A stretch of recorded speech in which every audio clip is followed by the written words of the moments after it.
Zerka, and today we are going to be doing the family version of our KPL series. We are going to be celebrating Indigenous Month via food, the way we know how here at UFG. If you guys don't know, the Underground Flavor Group, we are located here on King Street, and right now I'm actually the operations manager there, as well as the owner and operator of the Plow Gals, a vendor there as well. And I always like to start off our videos with a land acknowledgement.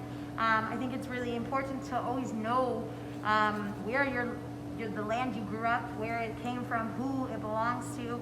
So rightfully so, the land that the lounge is on is belongs to the Haudenosaunee, Anishinaabe, and Neutral Territory people.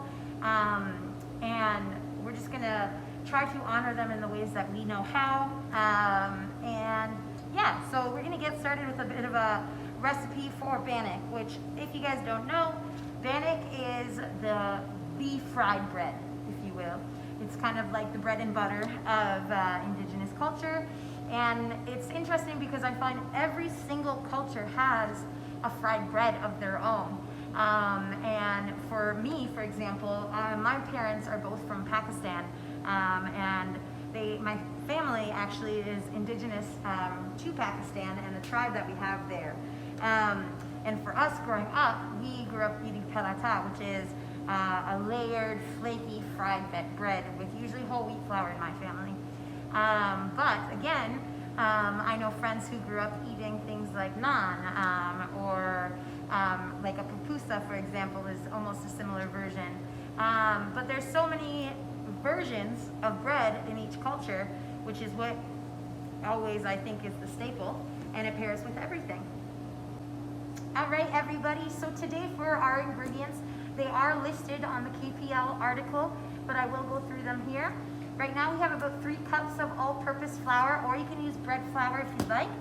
We have about a 1/4 cup of warm melted butter, and we have about a teaspoon of salt and about 3 tablespoons of baking powder, and about 1.5 cups of water. Cold water, mid-room temperature, it doesn't really matter.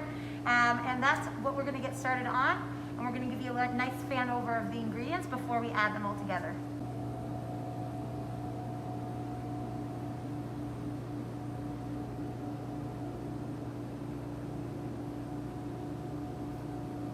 All right, everybody, so we're gonna start with our flour, and actually what we're gonna do is throw in the salt and the baking powder and give that a mix, just so that the baking powder is the leavening agent in it.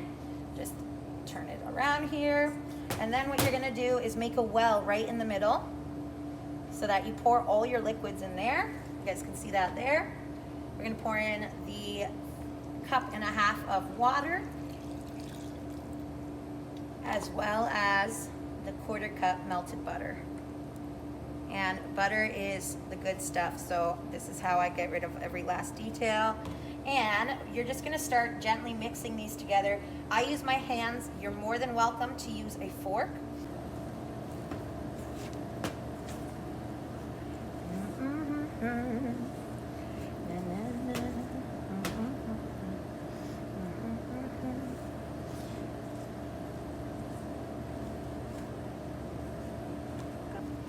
So what I'm going to do is grab a little bit of extra flour here and just sprinkle it so that we have a nice floured base. And we're gonna turn the dough out on there, take out any excess flour, and we're gonna knead it about 10 times over, just so that we get everything mixed together properly. And if your hands are sticky like me, I always like to give them a rub, get rid of all the wet dough. And then from there, I like to flour my hands a little, just so that they are the drier ones, and then we go from there.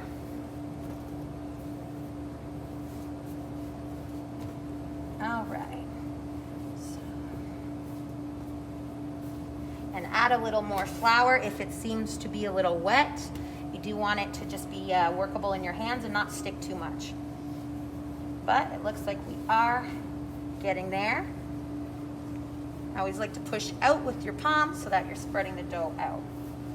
And once it is all combined, we can put it in a ball here. And we're gonna put it back into our bowl and let it sit for half an hour. You're more than welcome to saran wrap that or just leave it open. I would put a damp cloth on in an ideal world, but we're just gonna saran wrap it today. And we'll come back to it in about 30 minutes. Hello everybody, and we are back with our bannock, and I'm just getting our countertop dusted here with some flour so that we can see our bannock has just firmed up a little, gotten the dough into a comfortable formation. It is quite sticky, which is great. We're gonna pull the whole thing out and put it onto our floured surface. Alrighty. And because our dough is a little wet, I'm gonna be adding some more flour to it before I divide it into quarters here. You guys can see what I'll be doing.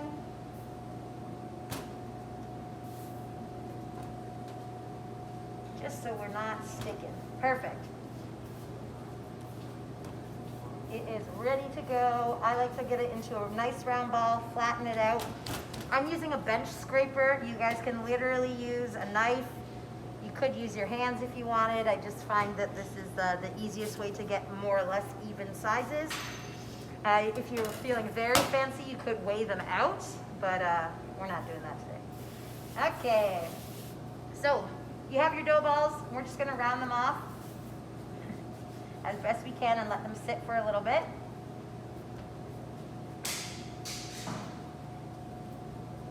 And then we'll let them sit for maybe a minute just so that they can form their shape and get comfortable.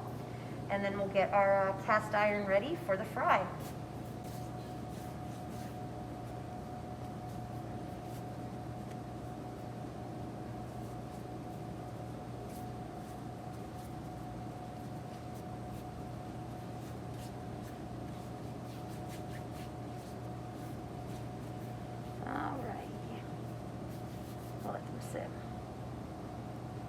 All right, folks, so we've let our dough balls, if you will, our bannock sit for a little bit. The dough is super soft. I'm just going to be spreading it into about maybe a 1/4 inch thick and into a bit of a patty shape, if you will. I'm gonna lie that in some flour just so we're not sticking again. Flatten that out as best as you can, and again, it's up to you how thick you want it. And then we're actually gonna bring it right over and into our oil. So you guys will see, it's nice and loosey-goosey. And I'm gonna put it in like that. You can have your oil going really hot, but I don't recommend it. The cast iron is already quite hot, and it actually is 15 minutes each side for this bannock to be fully cooked throughout. So we're gonna go ahead and let this cook on for about 10-15 minutes.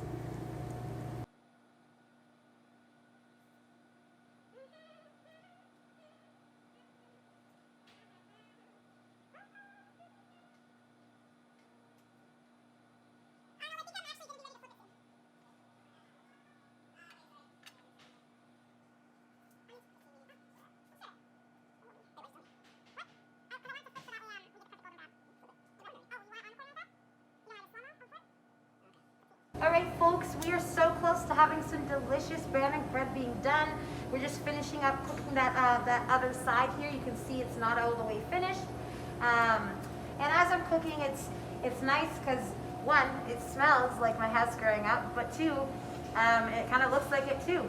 I always like to kind of know the differences. Is like, for me, this growing up is obviously made with white flour, and I grew up with a bread base that was mainly whole wheat. And then another one that is different for sure is the paratha I grew up with, is made by rolling it and then wrapping it so that these flaky layers form up. And that's kind of the difference here, is this is more of a really dense, like cloud-like bread.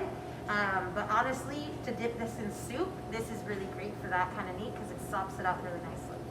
So yeah, just like differences between everybody's breads, but at the end of the day, we all got one. Alrighty, so from our family demo, we did make our Three Sisters soup, and I just wanted to warm up a bowl to go along the side there. Feel free to tune into that demo to learn how to make this from start to finish. Just a little recap, Three Sisters soup is an iconic indigenous soup that is always comprised of squash, beans, and corn. White corn if you have it. and it has this broth base, and the symbolism behind it is so important because these are the crops that help sustain life, and when planted together, they help one another grow even better and some more produce, more yield, and you know, always a little better tasting. You guys can see the finished fried bannock I have here. I just ripped one apart to see the inside. I'm gonna rip it again just so that I can have something to dip right in the soup. But honestly, I'm gonna just pile it up. I'm pretty easygoing. I like that kind of ripped bread look, but you're more than welcome to chop that up. But it's kinda looks like that. A beautiful plated bannock and Three Sisters soup. All right, folks, so you guys can see we have some beautiful bannock already done and good to go. These are quite hot, so I'm gonna put them right back down. And I'm just gonna finish scooping the soup into a bowl here. We did have a first plate ready to go that you guys can see up on the counter. But honestly, one of my favorite things to do is dip bread in broth. That's a big thing in my own culture. That's how we eat our bread, but also all the soups that come with it. But honestly, I can't get enough of soft, homemade pan-fried bread, steaming on the inside. Just rip a little bit there, excuse my mask, and I'm just gonna dip that in. And in my culture, we actually call broth something called shirwa. And so you're dipping your bread into your shirwa today, if you will. And it's nice, it's super light and fluffy. Honestly, it's a really hearty bread, and it could go well with jam or something savory like this. But I wanted to thank you guys for tuning in. I'm gonna put my mask back on. And I appreciated all the patience you have throughout this lesson.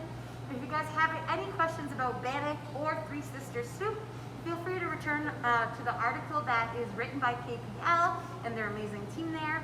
And also, feel free to come visit us at the UFT pop-up lounge sometime. And I hope you guys have enjoyed the series and look forward to the next one by KPL and UFT.